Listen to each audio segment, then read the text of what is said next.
Be blessed, dear one, on today's Kyrie eleison gospel I share with you. You belong to God.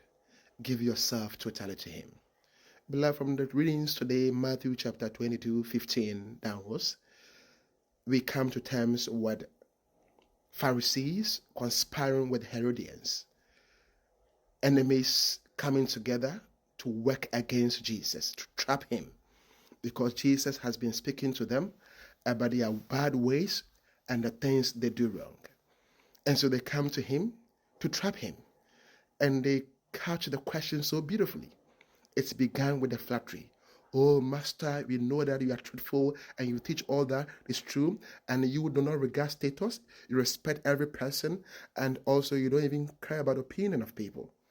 So tell us, is it right to pay tax to Caesar or not? So Jesus was caught in a fix, because to say that don't pay a tax would mean that he's going against the Romans who were in authority at that time and siding with the Jews. And also to say that pay the taxes means to incur the wrath of the Jews who did not like him already, and also siding with the Romans. But Jesus, who knows all and knew their heart, said to them, give me a coin. And so they handed him a coin, and on the coin he saw an image. You know, every emperor then would have his image and put on a coin, signifying his authority, power, during his reign and all that. And so Jesus, noticing this, would ask them, whose image is on this coin? And they would say to him, the image of Caesar. Then Jesus would briefly say to them that if that is the case, then give what belongs to Caesar, then what belongs to God, to God. Because my point of departure is, what belongs to God, that must be given to God. Beloved, you see, what belongs to God is us. In other words, Jesus is saying that yes, if Caesar has a coin, the God who made you has you.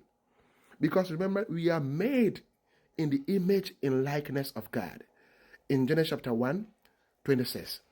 So beloved, so if an image on a coin makes that coin to be for Caesar, then God's image with which we are made, in whom we are formed, then we must give ourselves totally to Him. You belong to God. So give yourself totally to God. And I ask myself, how do we do this? Beloved, you see, the first thing to do is to be an instrument of God. Like Cyrus in the first reading, we must give ourselves totally to be used by God. You must be instrument in God's hands. Let God use you because you belong to Him. The second thing to do for me is that you should do what is right and encourage others to do the same. Encourage others to do the same.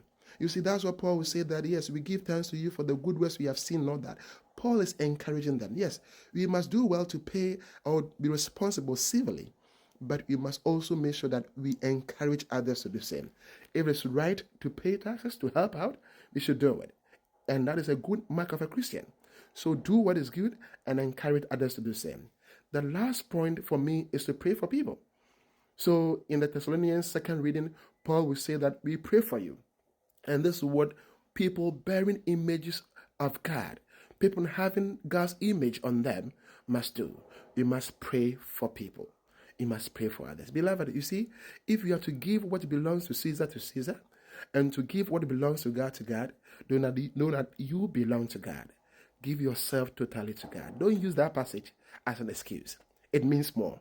Give yourself totally to God. God bless you today.